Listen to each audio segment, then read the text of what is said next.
Kembali lagi di Cerita Cinta Channel. Jangan lupa like, comment, and subscribe ya. Terima kasih.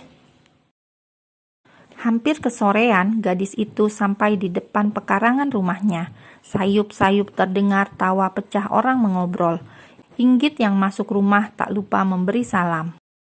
"Ini nih yang ditunggu-tunggu pulang juga," seloroh Tante Diana. Inggit tersenyum simpul, menyalami kedua orang tuanya dan orang tua biru dengan takzim. "Sayang, kamu makin cantik aja," pujinya jujur. "Makasih Tante," jawab Inggit sopan. Karena lelah dan juga penat, Inggit memutuskan untuk pamit ke belakang. Inggit mengenal baik-baik kedua orang tua biru. Mereka sering berkunjung ke rumahnya, sedari Inggit tidak tahu mau dijodohkan dengan anaknya.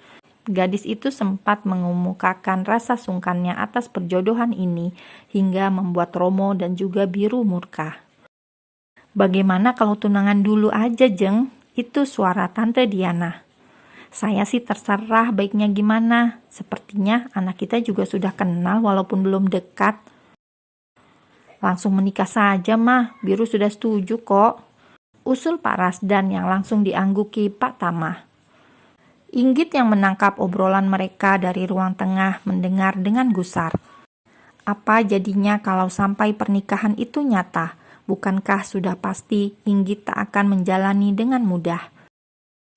Hari berikutnya, pertemuan kedua keluarga pun dilakukan. Ini adalah lamaran yang dinanti-nantikan keluarga Pak Tama dan Pak Rasdan, karena sebentar lagi mereka akan menjadi besan. Inggit duduk di antara segerombolan orang yang tak lain adalah keluarganya. Gadis itu menatap lurus ke depan, segaris dengan Biru yang duduk di pojokan. Mata mereka bertabrakan, sudah jelas menatap dalam mode permusuhan. Tante Diana baru saja menyematkan cincin ke jari manis Inggit sebagai tanda bahwa gadis itu telah terikat pertunangan dengan Biru. Acara berlangsung cukup hikmat, hanya keluarga inti dan kerabat dekat saja.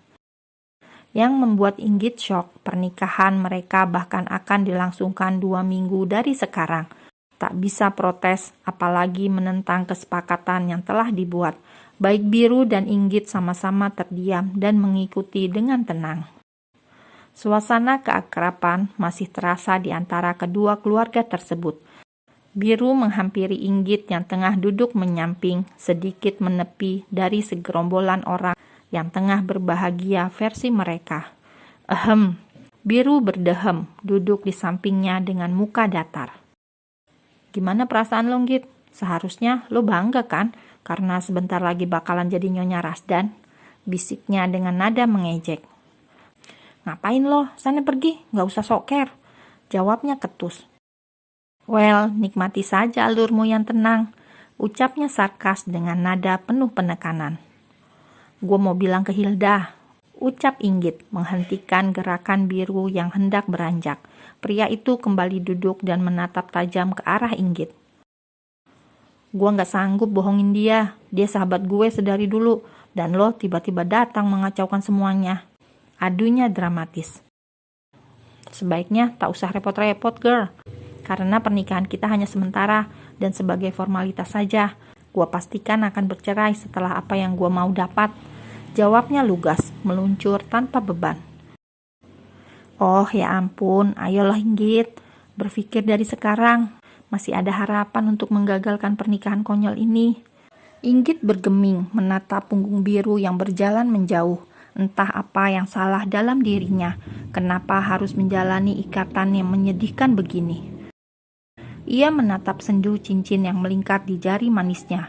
Gadis itu sudah kembali ke kamarnya dengan pikiran yang menerawang, lengkap dengan background kegalauan yang teramat nyata.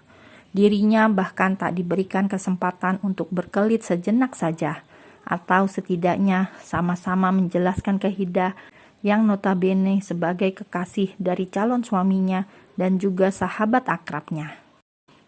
Inggit menatap sendu, akan sebenci apa Hilda padanya kalau sampai ia tahu atas kebohongan semua ini.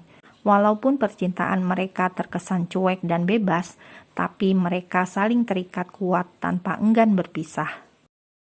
Biru sendiri bahkan sudah tidak pernah bermain dengan banyak wanita semenjak mengenal Hilda.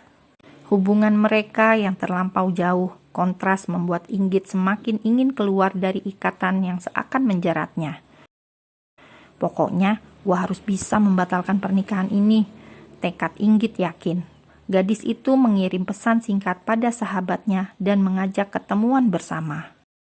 Hilda menatap heran pesan beruntun yang dikirim Inggit padanya. Gadis itu bahkan sampai membaca ulang karena belum begitu mudeng dengan arti pertemuan mereka. Mana Inggit ingin bertemu di suatu tempat dan perempuan itu harus membawa kekasihnya Biru. Kenapa, Dak, ngajak keluar sepagi ini? Kamu gak ada kuliah? Kosong, tapi ada yang lebih penting. Ini tiba-tiba Inggit ngajakin kita ketemuan, katanya penting. Jawabnya penasaran. Sepenting apa? Coba aku lihat. Biru menyambar ponsel kekasihnya dari tangannya. Sial, baru gue peringatin, berani berulah lagi. Oh, biarin aja, Beb. Mendingan kita nonton atau kita main ke hotel. Lama nih gak ngecas. Ujarnya mengerling. Gak bisa gitu dong, Beb. Ini pasti Inggit penting nih. Gak mungkin banget kalau gak urgent. Dia udah pasti ngomong di telepon tanpa harus ketemu banget gitu. Tapi yang aku heran, kenapa aku harus ngajak kamu? Tanyanya mulai ada yang ganjil. Biru berkilah. Ia sebisa mungkin mencoba untuk tidak menampakkan muka curiga yang sejatinya ia khawatirkan. Biar bagaimanapun, Hilda adalah satu-satunya yang tengah mengisi jiwanya saat ini. Walaupun ia sejatinya seorang player, tetapi dengan kehadiran wanita ini mampu membuat ia teralihkan dengan dunia bebasnya yang sudah mendarah daging. Biru akui, ia sering bermain dengan banyak wanita, bahkan hubungannya dengan Hilda sudah terlampau jauh. Namun ia belum berniat untuk menikahinya sekarang, karena menikah memang nomor sekian untuknya. Selain dirinya yang masih begitu muda, ia juga masih ingin puas untuk melajang. Biru selalu bermain tanpa jejak. Pria dingin itu hanya ingin kepuasan dengan memberikan materi tanpa mau adanya ikatan cinta. Hanya dengan Hilda lelaki itu menjalin asmara. Itu pun Hilda rela memuaskan pria itu supaya tidak berkeliaran menjamah wanita lain di klub. Track record pria itu memang sudah tidak bisa diragukan lagi. Jangan pandang usianya. Kelakuannya jauh lebih matang dari semenjak pria itu SMA. Paras yang dimiliki Mbak Arjuna mampu membuat semua wanita bertekuk lutut padanya. Ditambah anak sematawayang dari seorang pengusaha kaya raya. Sempurna membuat sebagian wanita tunduk akan materinya. Lebih penting mana, aku atau sahabat kamu itu? Biru mengendus wajah kekasihnya. Oke, aku cancel pertemuan dengan Inggit. Kita main ya, jawabnya antusias. Mereka menuju kos Hilda yang tidak begitu jauh dari kampus. Perempuan itu tinggal di sebuah kos elit yang tak lain dibiayai Biru. Laki-laki itu memang sangat royal. Orang tuanya yang begitu memanjakan tak urung menjadi bumerang dalam dirinya. Kamu masih rutin pakai KB kan? Tanyanya memastikan. Laki-laki itu selalu bermain di luar, hanya dengan Hilda yang berani ditembak di dalam.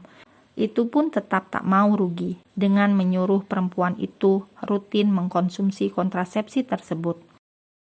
Masih, jawabnya sendu. Ada sisi senang karena masih merasa dipakai oleh kekasihnya, tapi ada sisi sendu. Itu artinya Biru masih enggan untuk serius dan bertanggung jawab. Mereka berdua menghabiskan siang mereka dengan kenikmatan dunia yang semu. Walaupun Biru tidak pernah mendapatkan keperawanan Hilda, tetapi ia cukup puas dengan permainan yang disuguhkan kekasihnya itu. Biru memang sebrengsek itu. Ia tidak munafik. Kebebasan saat ini adalah prioritas utama. Baginya itu adalah sebuah hiburan anak muda di tengah padatnya rutinitas sebagai mahasiswa dan banyaknya aturan yang diberikan dari orang tuanya. Biru baru saja mandi, sedang Hilda masih bersantai di bawah gelungan selimut dengan tubuh polosnya. Aku cabut dulu ya, kamu istirahat saja, capek kan? Ujarnya tersenyum, melangkah keluar dan segera menuju tempat tujuan.